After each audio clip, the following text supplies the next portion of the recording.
that movie. So All right, well, if you could turn your mic off, the adults are talking. Next time on Monsters and Multiclass, we'll be talking about the morality of Stitch. Chaotic evil, chaotic neutral. What does Ohana mean? It means family. We can just Google that. actually, I do remember that. I'm pretty sure the movie pretty clearly spells that out what that means. Ohana means That's like the family. Yes, that's like the entire point of the movie. Yeah, no, it means no worries. Defining what that means. For the rest of your days. There It's we go. their problem for you. Philosophy. Ohana. Welcome to Monsters and Multiclass, your weekly Dungeons & Dragons fix. I'm Kevin Odie, I'm Jared Bornigal. And I'm Will Milton. and we'll be hanging out with you for the next hour to talk about anything and everything D&D related. This week, we're looking at the Rogue Wizard Multiclass, and then later on, the Korred from Volo's Guide to Monsters. So pull up a chair and stick around.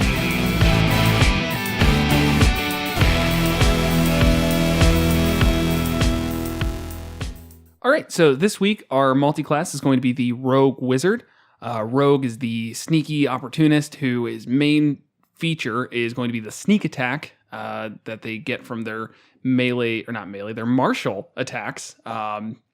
Wizards are the full spellcaster. So that's really all there is about wizards. They're the spellcaster. First thoughts, Kevin?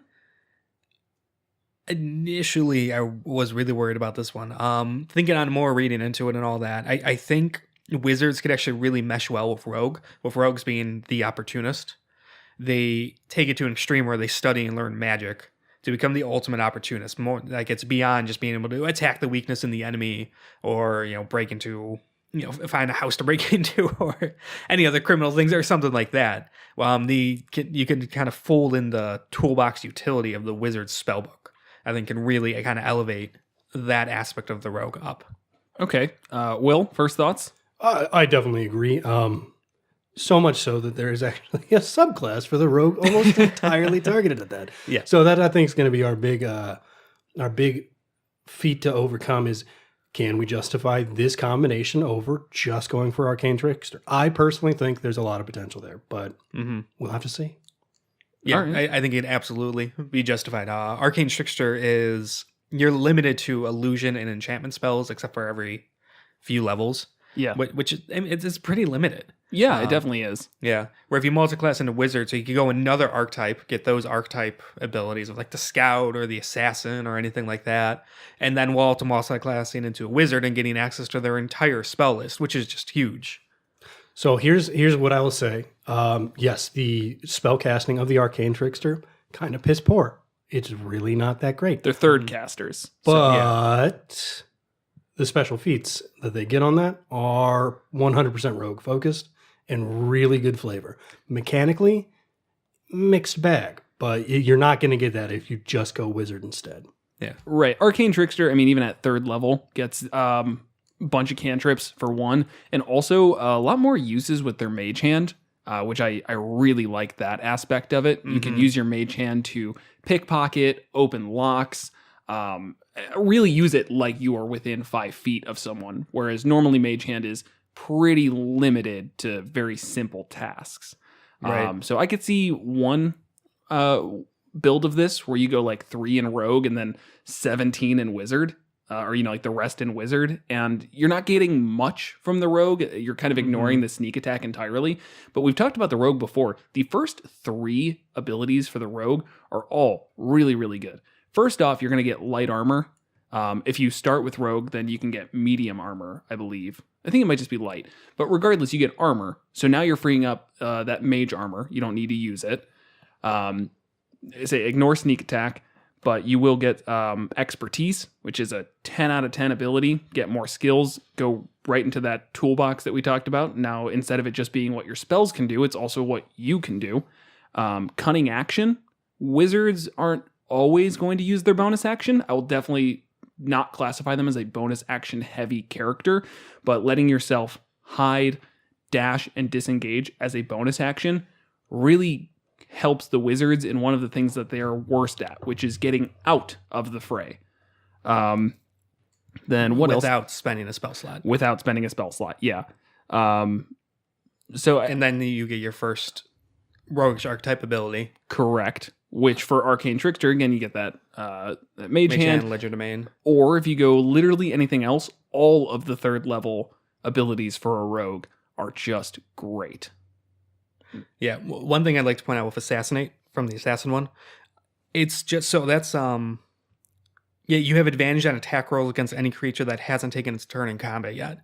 Whenever you read that, you're thinking weapon attack, but it doesn't say that. It's just it doesn't. Attack roll. Right. So you could do with spells. You could cast a 9th level Scorching Ray and get advantage on every single one of those Scorching Ray rolls. And it's if it's they're surprise, surprised. you get them criticals. Yeah.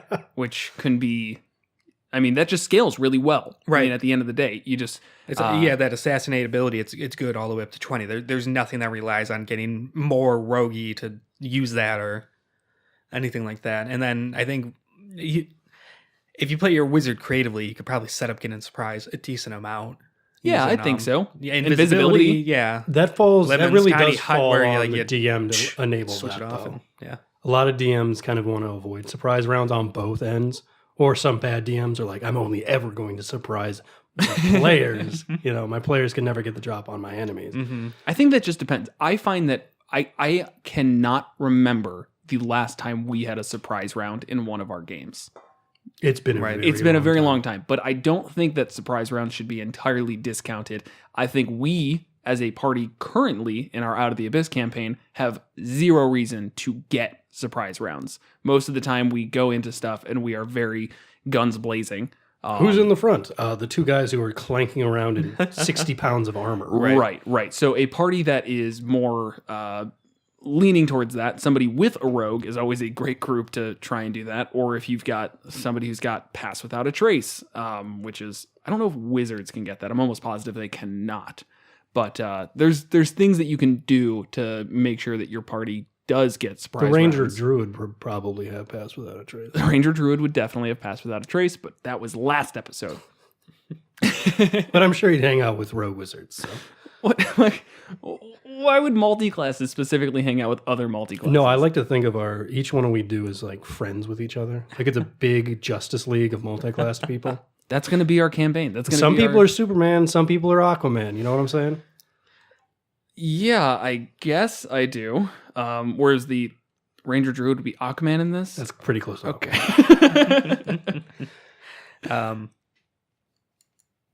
Oh yeah, you're talking about surprises. You've definitely had enemies have surprise rounds on you Have and we? Out of the Abyss. Yeah, and, that's real common of Underdark enemies. Almost Okay. all of them are ambush Okay, that's enemies. fair. A lot of it's avoided because High perception rolls. yeah, or for a while whatever. you had that NPC Jim Jar with you as a passive perception of 16, so he kind of killed a lot of it. But I miss him. yeah, James Jared. yeah. And actually, now that I'm saying this out loud, we've been doing it wrong. What's Like, that? I know this. I guess this is something I've known how the rules work, but never really enforced it that much. I'm pretty sure surprise round it's a character by character basis. Correct. So if there was like 3 enemies coming in and they had a stealth roll of 15 between them, Jim Jar with his passive perception of 16 will notice Automatically and succeeds. he will not have a surprise round. Correct. The rest of you with your passive perception of like 10 and 11 won't, and then you should have a surprise round. Yep. So yeah, I screwed that up. Yes, Well- you did. But that's okay. Yeah. I don't actually think you did. I think you did surprise like half the party multiple times. I don't think We so. always think that we didn't do the rules right, and then we think more like, no, we totally did the rules right. We're just idiots. We do literally everything right. We just have a very piss poor memory. except for rules. Yes. And Yeah. saying Mordekainen's Tome of Foes correctly. Fucked it up. But no, I think I don't think surprise rounds need to be a focus in any way, but I think that if your party is going to greatly benefit from them, like this combination would of assassin, rogue, and a wizard, really just assassin, rogue, wizard.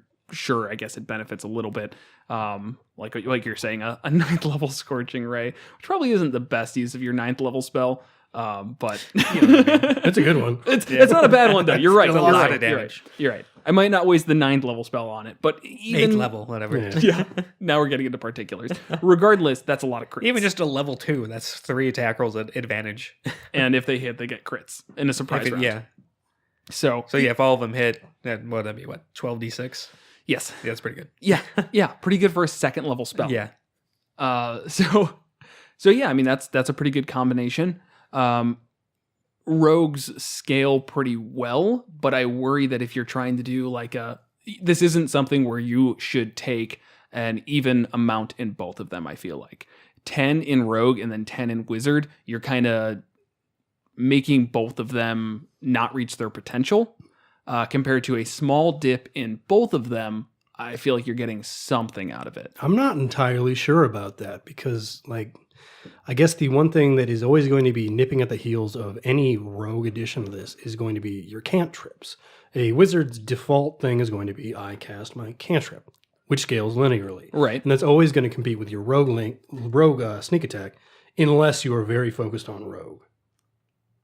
Right. Like if you're high in rogue, then of course the 66 sneak attack is always going to be a better choice. Yes.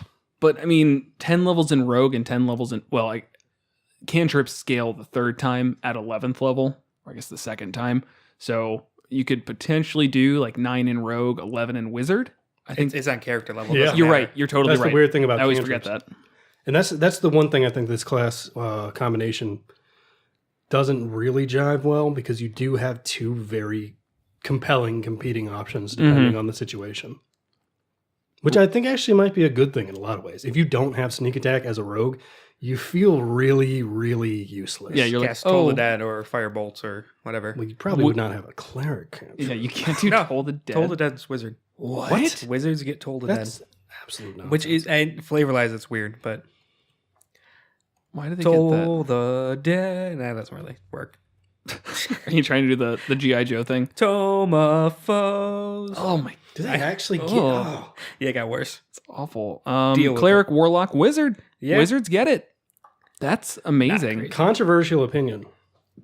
That cantrip ruined all the other cantrips. I don't think it's that controversial. I totally agree. It's any of those abilities. I think we have talked about this before.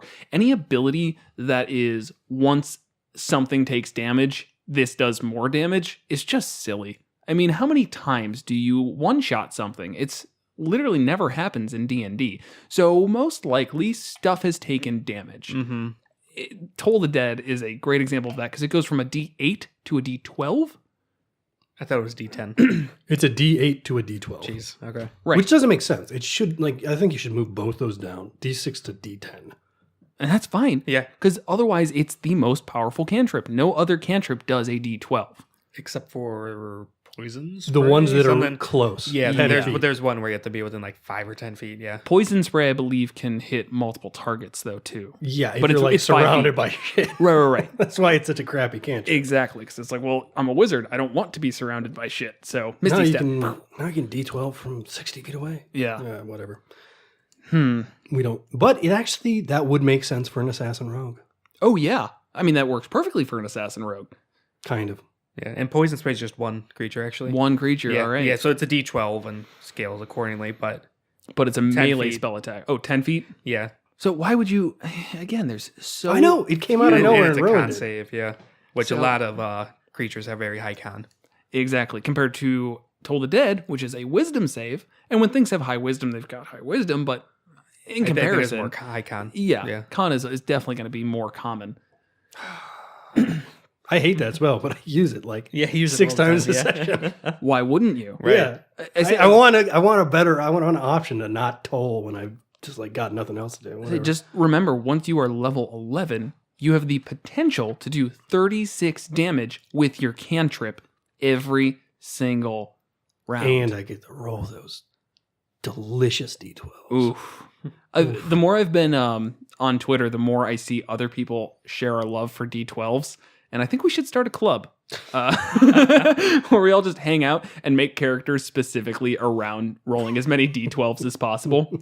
D12s and monsters.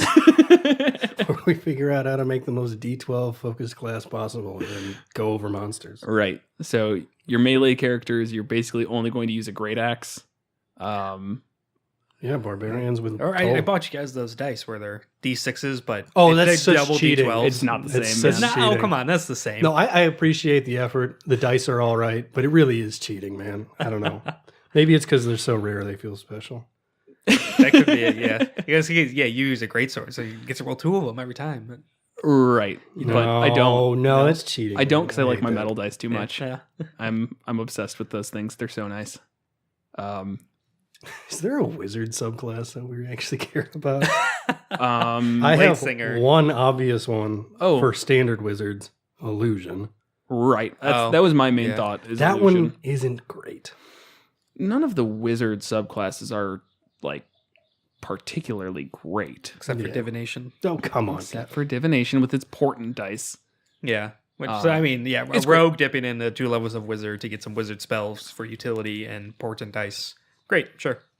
That's such a cop out. It's like portent dice are so universally good. Yeah, Did it you- is. It really is good. I think any multi-class could probably benefit. The rogue 2-level fortune dip. teller. Yeah, or again, you just play an opportunist. That's Right. take The advantage opportunist of, who yeah. sees into the future. You have to add the mystical yeah. element. He's Right. an opportunist that's got some secret Little bit of power that lets foresight, him yeah. see a little farther than others. yeah. It's a good flavor. Yeah, it's not really bad. good mechanics. Definitely. Yeah. Then you take lazy. some utilities, but you take shield and absorb elements, and I guess you'd only have 1st level spells. Yeah, just some utility spells and stuff. Right. And first level spells for wizards, it's not like you get a lot of the good utility stuff. Yeah. You're not like totally shit out of luck there. Mm-hmm. Yeah, that's the Yeah, and you that's get a some nice thing cantrips about and that.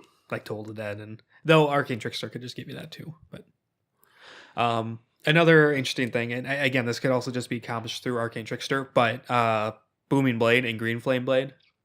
So those are wizard cantrips the rogue could take, Right. which part of casting it is making a melee weapon attack, Right. which can trigger sneak attack if everything's set up.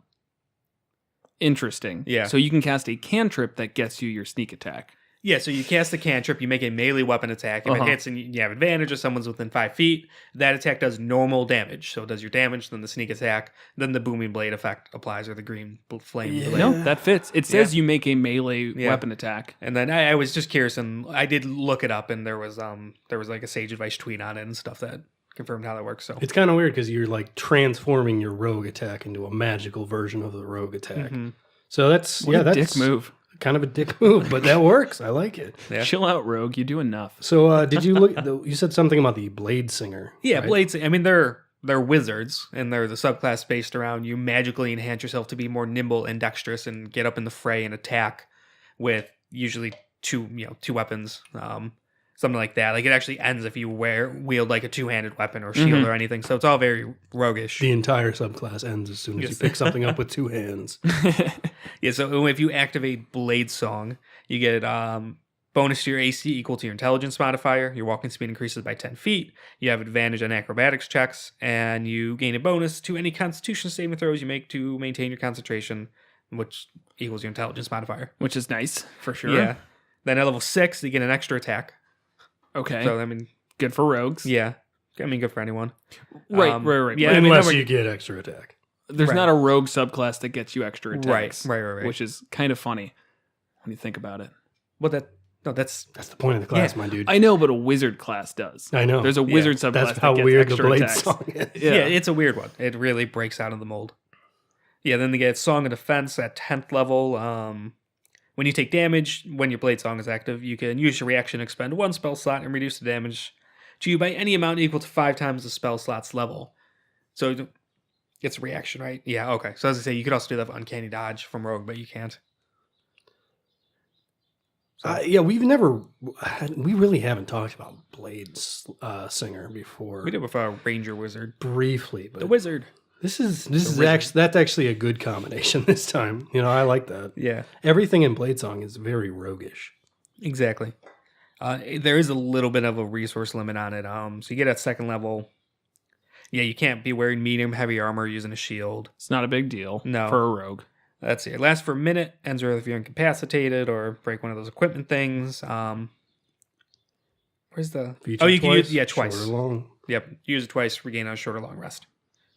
I feel like Inquisitive layers over pretty well with a wizard just for the Yes. sake of, they're intelligent and Yeah. that's the main thing. It's a smart class. Yeah, they're investigators. They're Right. observant and intelligent, and yeah, I like the flavor of that. An inquisitive rogue, multi-class, and then a wizard, yeah, especially divination wizard. If they're like a criminal investigator, That could work. That Like could a work. criminal and also an investigator, or a criminal investigator. They investigate criminals and crimes. But are they also a criminal? Then how did They they could get be. rogue? All rogues are criminals. They were a criminal, but then they got picked up for their talents at crime, and so now they're going. Are we making a sitcom or a multi-class? Loose cannon rogue. Or are we just being classist? Class? Well, that is one of my, I guess, questions. Is the rogue always feels kind of like it's rogue in the name. Like, I'm on my own. I don't need anyone's help. Whereas wizards are usually like they need some type of Only training. mechanically, or kind of. They can really study by themselves if they've got the resources. Yeah. And once they have their like first level in wizard, it's kind of generic. They just go off on their own and study. Right. I don't think either of these classes is particularly personable. If like by default, you can make them however you want, but Right. I don't know. I think I can see both paths being something that people would pursue in this world with similar temperaments. I mean, yeah, I guess if you can justify arcane trickster, then there's no reason you can't justify rogue wizard. Right. Oh, yeah. It's Wizard's one of those. I don't think it needs much justification as long as they have the intellect required, which is required to multi-class into with a 13. Right. It's just finding a spell book or books on magic or someone to teach you, and you just work hard and you study at it and you learn magic. Yeah, that just That's seems it. unrealistic to me. Improving your lot in life by working hard. Yeah, that Working sounds hard, awful. trying, reading books. Who does that? Right. School of Abjuration could work well for Rogue. You just make them tanky. But why? So Why they're hard not? to kill, like Arcane Ward.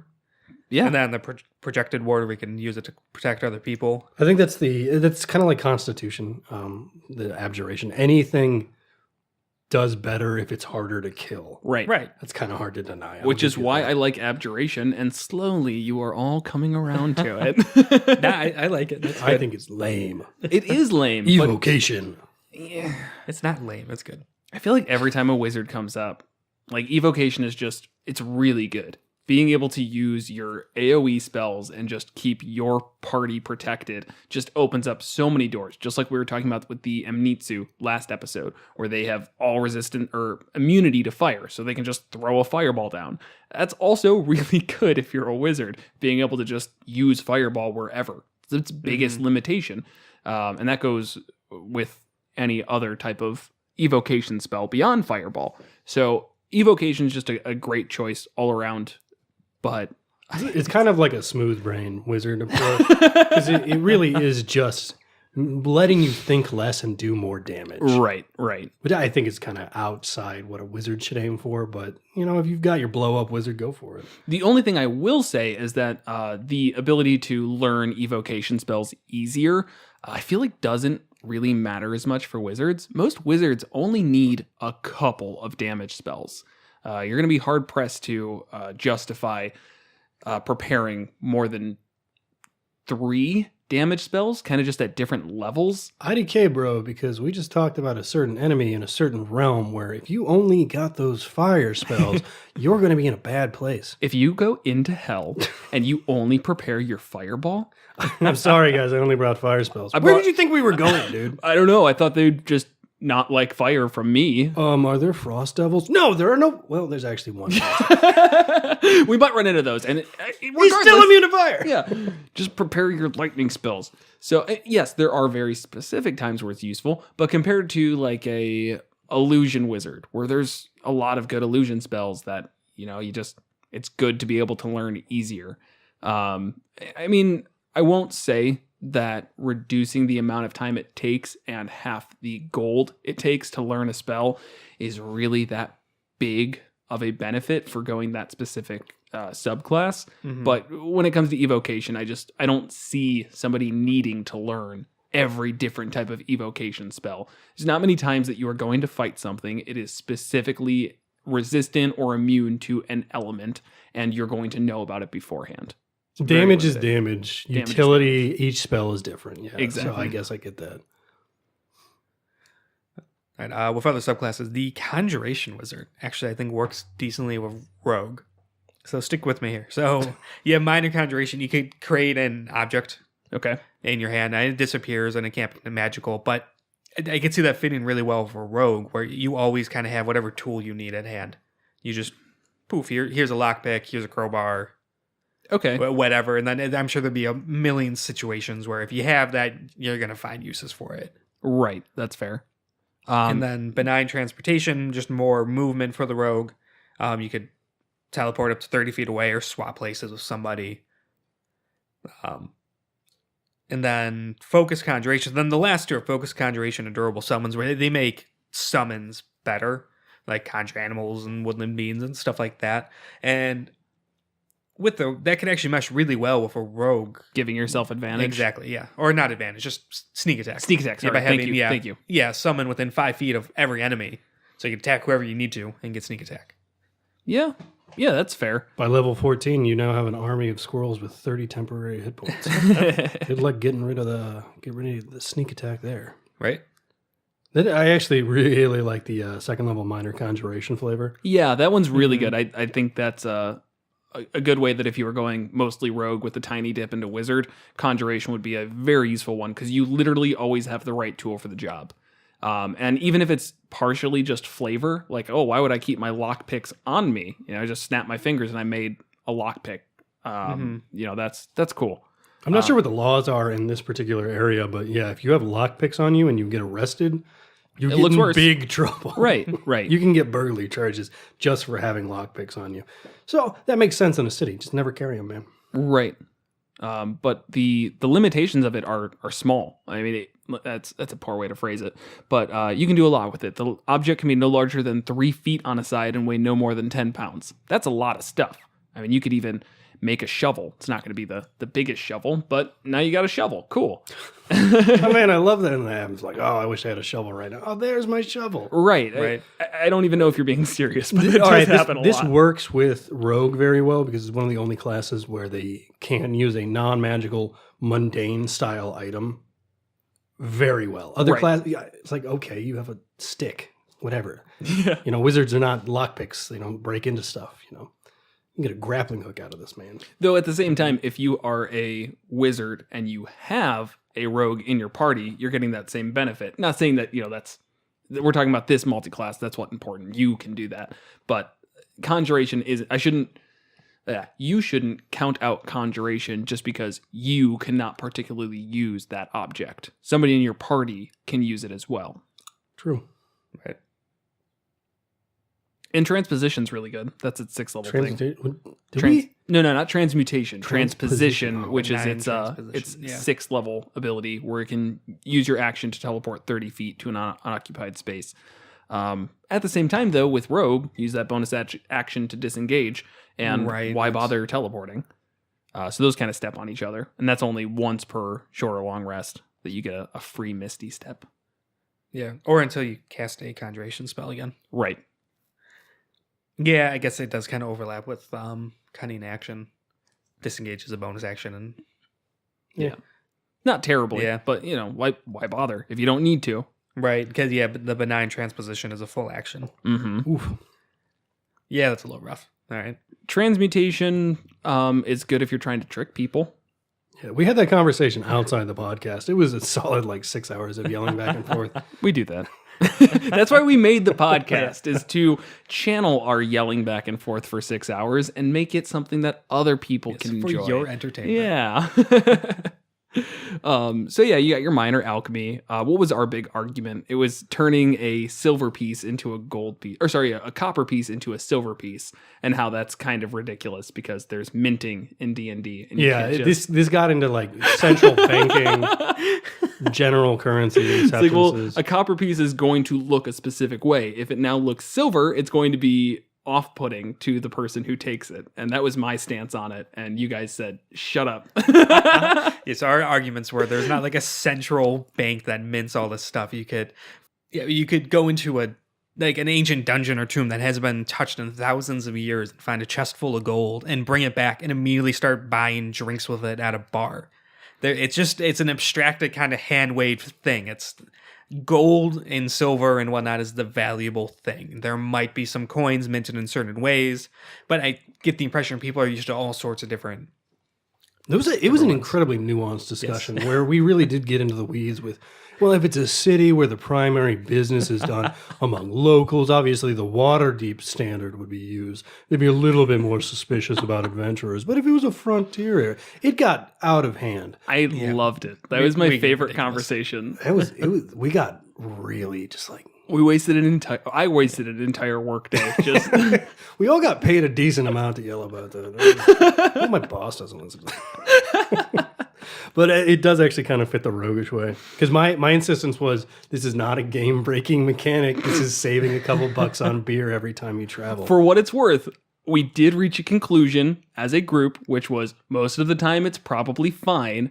But I think that the bartender would probably roll some type of wisdom check of some sort to recognize whether or not this is a trick. Because you are trying to deceive them.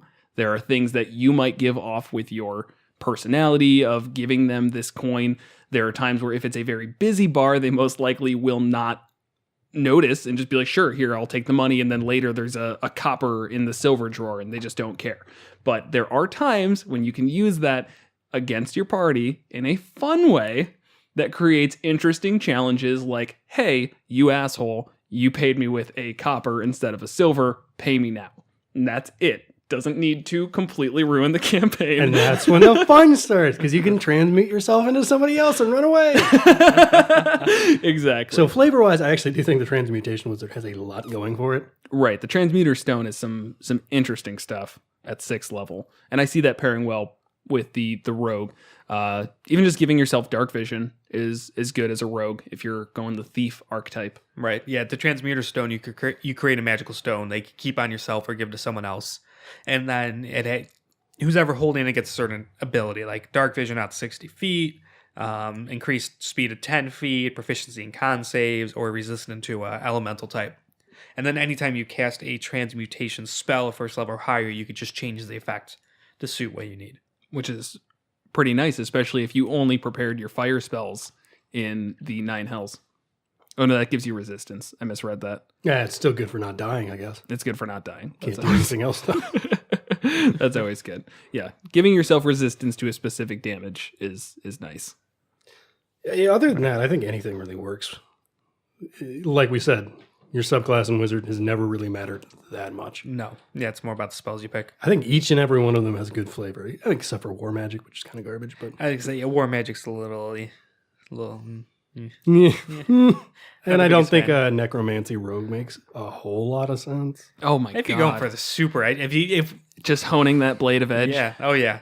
Yeah. If you instead of like rejecting the classic rogue like we do a lot, you fully embrace it. You're like, oh, I had the tough upbringing where I lived on the streets and my parents were murdered and then my guardians were murdered and then their guardians were murdered in front of me. And so my main goal is to research magic so I can bring them back to life. And use them to beat people up. Yeah. Yeah. No, there are things you can do. And how would you play that? Like, use your army of undead to distract people while you snipe them in the back of the head? Yeah, basically. Oh, zombies are coming, and then you're behind them. It's like, pow. Yep. That works. That's about it. Mm-hmm. And then they die, and you're like, haha, another. This was a grim harvest. Okay. Yeah. So I hate that idea. It's good though. It's good. You can mix whatever you want. All of these work, and I think that the rogue is. I don't know. I'm not a huge fan of doing like a mix of the class where like you get like 10 and 10 or something along those numbers. But I definitely see a lot of benefit from small dips, maybe up to level 5 in Rogue, and 5 in Wizard with 15 in Rogue might not be as great, but you're getting 3rd level spells at least, which are great. I mean, everyone loves 3rd level spells, right? It's Fireball. Yeah. And I still think, though, an even amount could work. It just depends where you're going for. If you go an even amount, you will be less effective with your rogue attacks because your sneak attack won't get as high, and you'll be less effective with the high-level wizard spells. But then you're going to have a good mix of utility with both. You're still going to get some really solid wizard spells, decent amount of spell slots. Your attacks will still pack a punch.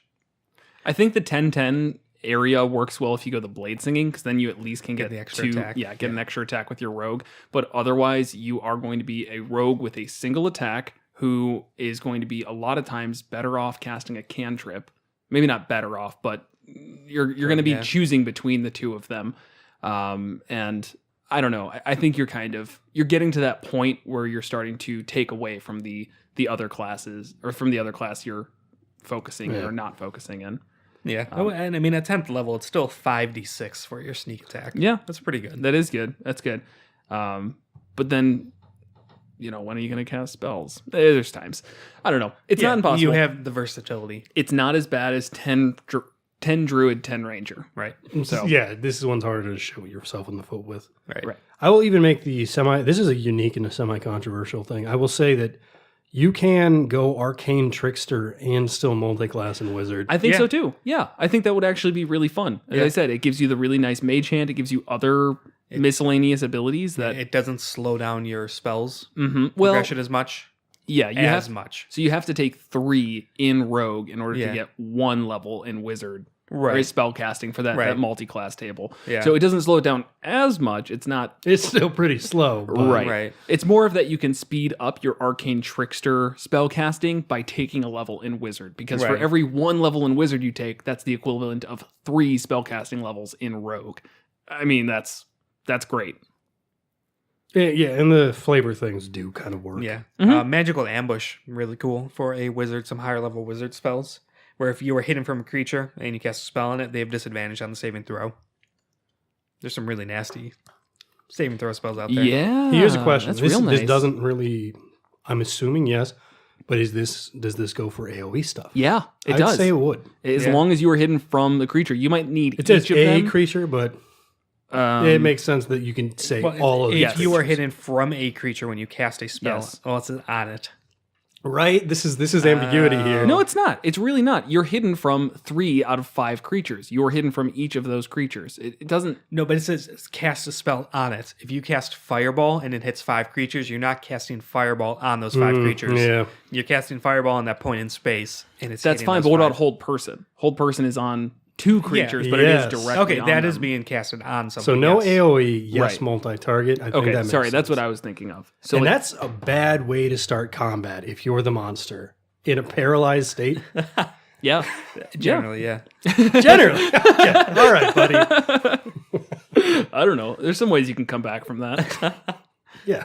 Held for a minute. Start as a Lemure in the deepest pits of hell and eventually raise your way up and get revenge. But yeah, those are good things to chase after. So it's weird that you could go the double wizard rogue style thing, but I think it works. Yeah. So I mean, you could do that 9 in rogue, 11 in wizard, or as much as you want in wizard, and now your wizard spells are pretty well taken care of. Yeah. Yeah. Say you would then be 11, so you'd be a 14 level caster, right? Yeah. That's not bad. Yeah, 3 you get some good. Yeah. So you wouldn't the mythical level 20 campaign. You'd be a little bit limited on what spells you could take. Let me see. So we're saying 11 in wizard. Yeah. So 11 in wizard gets you up to 6 level spells, which is not bad. No.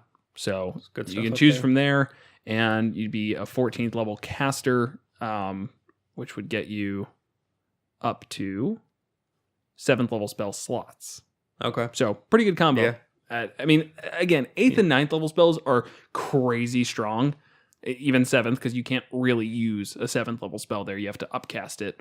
But at the end of the day, like, once you get past 5th, some of them just get, like, ridiculous in their own way, where it's like very specific, but when you need it, you've got it, and it's amazing. The reality of anything past 5th level is you only get 1 a day until it's 1920. Right. And then you get a couple more 7th levels, right? 7th levels and 6th levels. You'll only ever get 1 8th and 9th. Yeah. Just because they're too much. You know? Yeah, and that's still fine. good. So still good. It's not that you're not missing out on something, it's just that the dip into rogue is probably giving you more worthwhile stuff. Or more commonly used stuff. I say common. Yeah, I want to say worthwhile. Yeah, not when you're talking about Wish or True Polymorph. How is Wish even good? Wish is probably one of the worst spells in the game. Change my mind. I'm No, kidding. it is. Yeah. That's a joke. No spell can backfire quite as hard. It's true. Yeah. Well, except for that, then you just use it for the written stuff. An 8th level spell. Yeah. Any 8th level spell you want. Yeah. There's other stuff too where, Simple requests. yeah, like it itemizes things out where, like, if you cast this is what will happen. Right. Though I think, obviously we have not really encountered Wish much. I think those ones still have the impact where you may lose your ability to cast it. Yeah. Which would be really annoying. Yeah. But yeah, if you just have a duplicated 8th level spell or less of across any class, it's fine. It does what it does. There's no downsides. Minus it being lame and not fun. You got to take those risks. But you don't even need the material components or the casting time. That's what's crazy about I it. know. It could be like an hour-long spell that requires 5,000 gold, like True Resurrect. Using a wish spell to cast it, it just boom. Yeah. Isn't it funny how using your wish spell to cast True Resurrection is a foolproof way of getting somebody back to life, but just wishing somebody back to life could definitely monkey paw on Oh, you. nope. True Resurrection is 9th level. Oof. Oh. There we go. Oh, okay. That All right, we answers your fixed it. question. Yeah. Monkey paws back in I business. thought it was 8 for some reason. And also, yeah, clerics or druids get it. Right. Okay. Anyways. That's all I've got on the Wizard Rogue. Anything Yeah. else? No, Mm-mm. It's fun. It could be good. I like it. Yeah. Has its potential. I guess it really comes down to the spell slots Right. that you pick. And yeah, you'd want to take your time, plan it out. Don't just kind of do it by the seat of your pants, level after level. Oh, this looks cool. That looks cool. Plan it Exactly. out. Think it through. Read through the spell list. I think that's my disclaimer with every multi-class is you better be making sure you map this out a little bit beforehand. Just a little bit. Just a little bit. All right. So before we do get into our monster of the week, I'd like to do awkward self-promotion awkward time. self-promotion that we're going to get better at. So Probably if not. We're just kind of awkward dudes. Kevin, you're killing me. It'd be really nice if you follow us on Twitter. If you would like to follow us on Twitter, our username is monsters_multi. You can send us monster suggestions for our monster of the week. You can also ask us any questions about your multi-class or just really anything D&D related. I am at your whim to whatever requests you have. Beyond that, keep listening. Leave us reviews. Leave us reviews Wherever on you can leave reviews. yeah, especially on iTunes. And that I is really like how polite you are about it. If you are so inclined, you are welcome to follow us on Twitter. Yeah. Yeah. I would personally really appreciate if you would take the time out of your day to search us on Twitter and click that follow button just so that you can see every Tuesday me going, hey, is the monster we're going to do this week? And, give it a like, give it a retweet. I don't know. It's good content. It's just quality content. All right. So that's all I got. Thank you very much. This week's monster is the Korred, a suggestion from our friend Stephen R. Knoll. The Korred is a fey creature. It's tuned to the stone. It is an interesting little creature, one of the few this high challenge rating that is still small. It is a small enemy. But don't let that fool you. It's got a strength that is basically off the charts. This kind of creature, while leaning chaotic neutral, can go a lot of ways and is often sought by treasure hunters. But perhaps its most interesting feature is it's got magical hair. The little guy, in addition to having little cloven hoof feet, has a big mane of dreadlocks and a big poofy beard that it can weave into steel ropes it can control like magical snakes. So what do you guys think about the Korred? I think magical snakes are great. Magical hair snakes.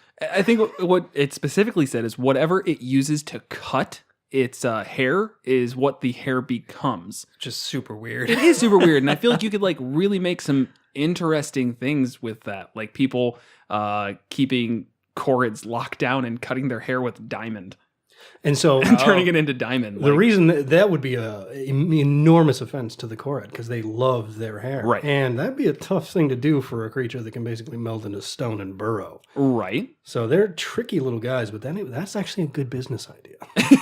It is a good business idea that is obviously a little bit evil. So, I mean, that's just a very quick setup for a reason to have a Korred. But that wouldn't be fighting it. It would be more like Korreds are your friends. Right.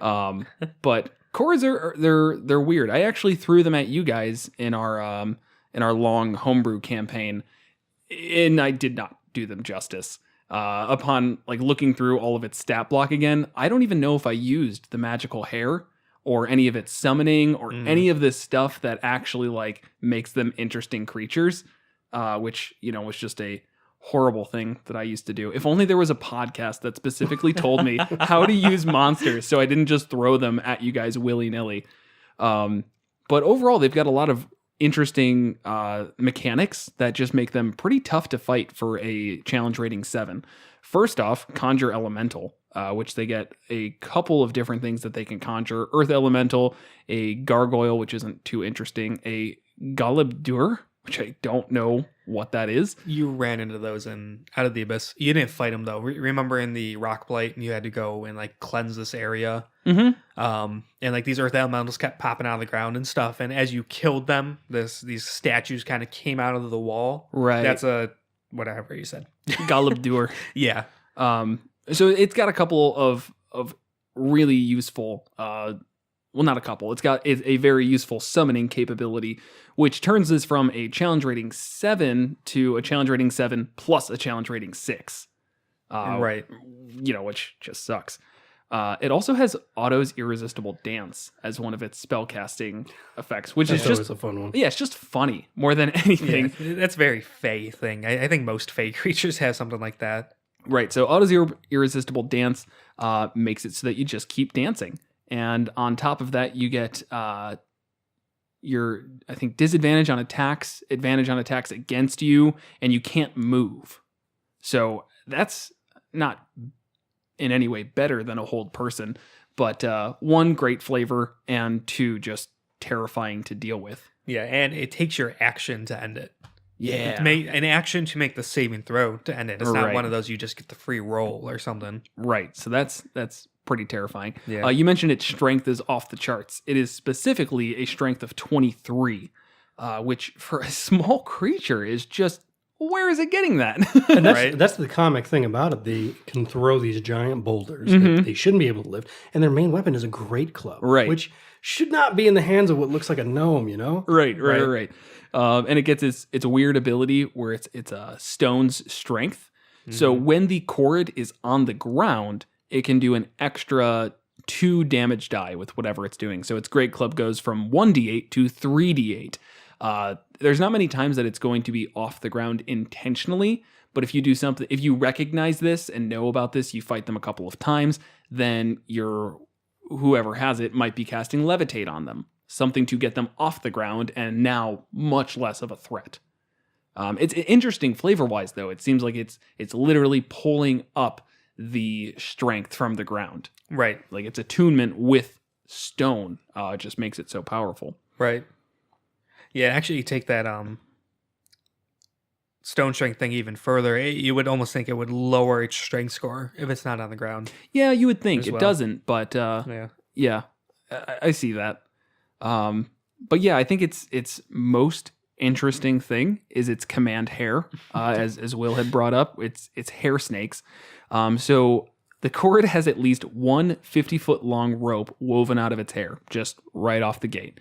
As a bonus action, it can command the rope within 30 feet of it to move up to 20 feet and entangle a large or smaller creature that it can see. The target must succeed on a DC 13 dexterity saving throw, which really is not that high. But then it becomes grappled. So it says at least one of these Restrained. hairs.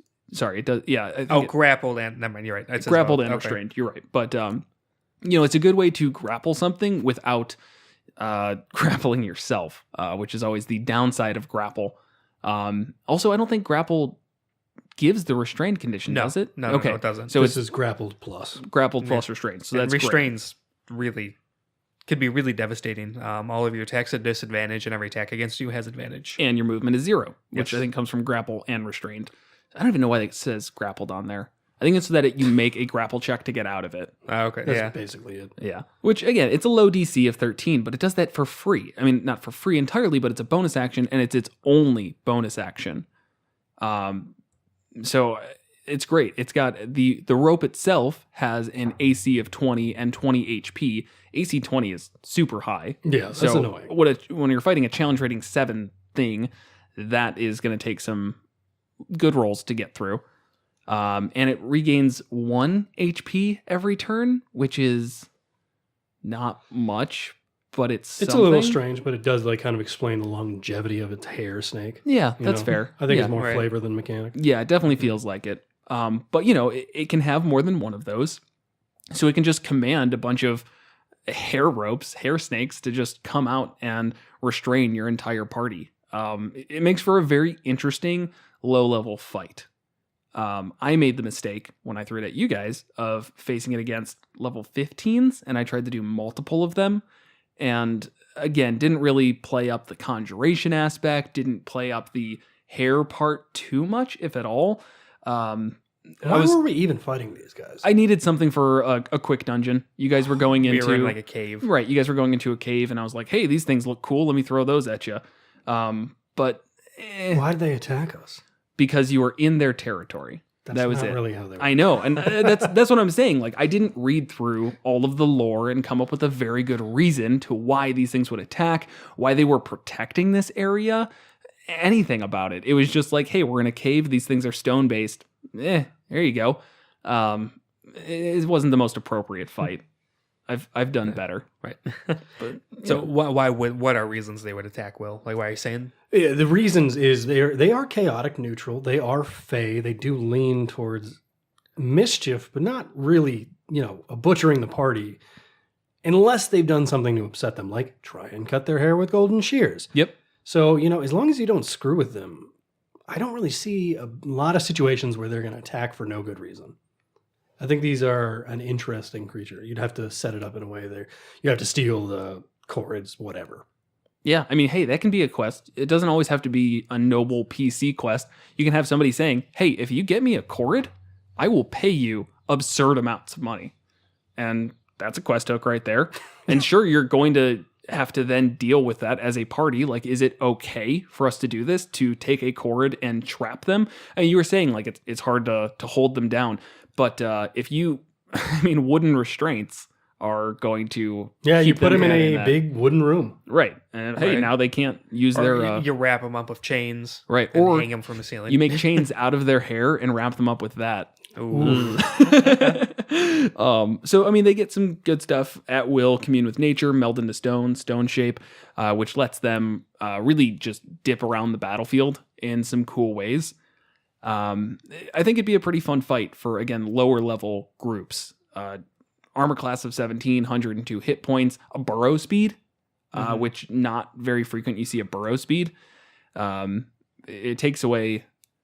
Well, I guess meld into stone really lets them do more of like a surprise rounds on your group. If for some reason that is the goal is to have hostile Korreds, because they can just meld into stone. Your party walks past a cave and they just whoop, right back out and come up from behind or ambush them in whatever way. And they've got stealth. These guys are perfectly suited for cave life. They are the epitome of a stone-focused, intelligent creature. So yeah, that's one other thing is like if you do have a situation where we have to fight some kind of evil stone monsters, there might be Korreds in there. Right. And you're saying they've got stealth. Not only do they have +5 to stealth, but they also have stone camouflage. So it has advantage on dexterity stealth checks made to hide in rocky terrain. So it has advantage and +5. And when all else fails, it can literally meld into stone. So, they're good. They're versatile cave dwellers. I'll say this, they are incredibly quirky as well. Mm-hmm. If you want to role play some very strange creature, this is a very good choice. And I think that's the one thing I did do properly was when you guys first saw them, it was just like off in the distance, just dancing on top of a boulder. And it was just like, what the heck is that thing? And, just kind of foreshadowing that you would be fighting this in some capacity. And, I used its auto's irresistible dance. I don't remember if anyone failed it. Seeing as its spell save is, again, 13. Wisdom save of 13 when you are a level 15 or 16 is just not impressive. No. I don't know if I raised that. It's very possible I did, but I think I just had multiple of them. So There's yeah. definitely more than one.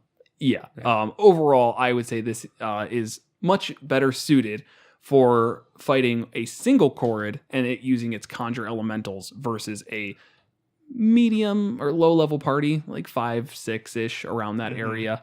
And it's got resistance to bludgeoning, piercing, and slashing from non-magical attacks. Right. So you want to have them at that level where maybe not everyone has a magical weapon. Get around that. And beyond that, it's just got fairly good stats. +6 strength, +2 dex, +5 con. Only thing that's negative is charisma at 9. So Which is a little -1. bit interesting, but yeah, Or no, I they like don't them. seem very charismatic. They're strange. They you see them and they kind of look pretty evil.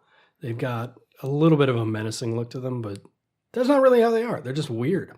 They're just weird little rock guys with crazy hair. Oh, it's fun hair.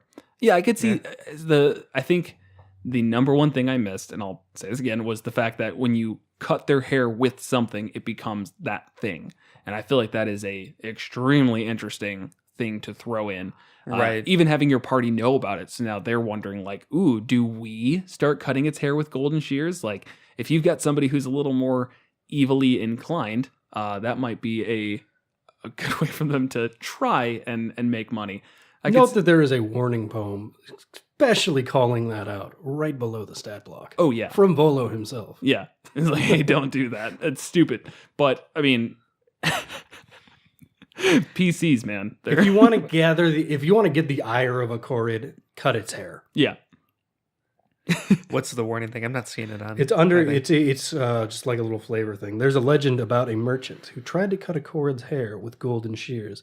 The Korred fed him those shears from his swallow to his sitter. Volo clearly knows not to mess with them. Right. Volo's good at that. That's why he's alive. I do love Volo's little poems hidden out through this book. Right. All those things are great. They did that in Yeah. Xanathars as well to just make it feel, I don't know, flavorful, make it feel worthwhile to read the book like a book. Yeah. Instead of just using it as a stat block. And also Morning Cadence. Yes. Actually, there's like 4 of them in there. That one actually got a little confusing, if I remember correctly. What do you mean? One of these books where there's the little handwritten notes around, one of them has like 4 different people doing it. Okay, people. And that's what yeah, you're they have saying, like, 4. it's on a different colored note with different handwriting, but it's still hard to keep track. Right. Yeah. The one thing that I dislike about it being handwriting is there are legitimately times where I couldn't read it. Right. Like, I don't know what the hell this is like reading Kevin's writing. I'm done. You are the only DM who doesn't need a DM screen because none of your notes are legible.